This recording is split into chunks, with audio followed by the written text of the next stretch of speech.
एक मोठी बातमी आपल्या समोर येते आहे। विधान भवनात बॉम्ब ठेवल्याची धमकी, सगळ्यांना बाहेर रोखलं, पोलिसांकडून परिसरात सर्च ऑपरेशन सुरू।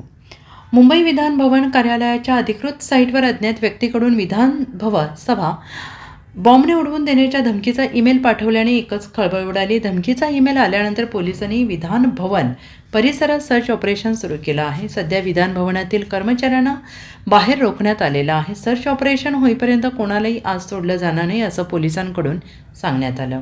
मात्र थोड्या वेळानंतर सुरक्षा तपासणी आणि योग्य तपासणी करत सगळ्यांना आज सोडण्यात येत आहे। सध्या अर्थसंकल्पीय अधिवेशन सुरू असून मुख्यमंत्री, उपमुख्यमंत्री, मंत्री आणि VIP परिसरात येत असतात, त्यामुळे पोलिसांकडून शोध मोहीम सुरू आहे। तपास झाल्याशिवाय अधिवेशन चालवू नका असं राष्ट्रवादी काँग्रेस शरद पवार गटाचे आमदार रोहित पवार यांनी म्हटले।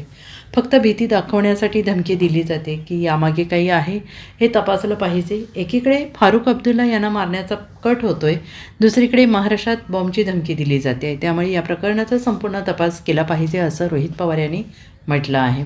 परंतु अशी हॉक्स ईमेल्स अनेक वेळा आपण येताना पाहिलेले आहेत, तशाच परीचा ईमेल असावा असा अंदाज आहे।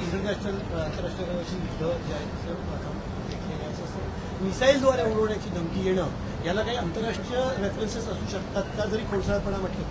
नाही बघा, तसं कशाही पद्धतीचं असं मिसाईलने उडवणं म्हणजे भारतावरती हल्ला करणं, मला वाटतं आंतरराष्ट्रीय दृष्ट्या जे काही आपलं राजकीय वलय आहे तशी शक्यता अतिशय कमी आहे।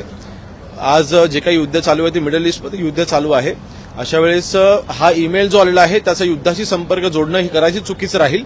मी मगाशी म्हटल्याप्रमाणे हॉक्स ईमेल्स हे वारंवार धमकीचे येत असतात, प्राथमिक दृष्ट्या तसाच परीचा ईमेल हा वाटते, पण तरी सुद्धा ईमेलचा सोर्स जो आहे तो त्याचा तपास चालू आहे आणि शोधण्याचं काम चालू आहे। सुरक्षा यंत्रणेबाबतीत काय नवीन उपाययोजना केल्या जाणार आहेत या घटनेत?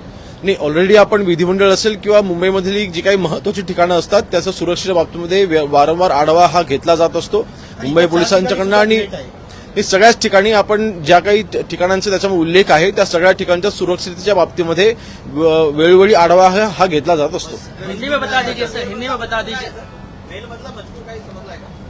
नाही, तसा डिटेल माझ्याकडे आता नाहीये, परंतु जी काही आहे ती धमकी आहे आणि त्या दृष्टीने आपण तपास हा चालू केलेला आहे। विधान भवन समेत मुंबई के 4 आज अजित पवारांच्या अपघाती निधनावरती चर्चा होणार आहे, तर तसं काही वाटतंय का हा विषय कुठेतरी डायव्हर्ट करावा म्हणून असं? नाही, तसं नाही, मेलचा सोर्स कुठून आहे हे अजूनपर्यंत आपल्याला माहिती नाही, ते आपण तपासाचं काम सध्या अजून चालू आहे, त्यामुळे तसं कुठलेही तर्क लावणं आता चुकीचं राहील। Bureau report SBN Marathi, Mumbai.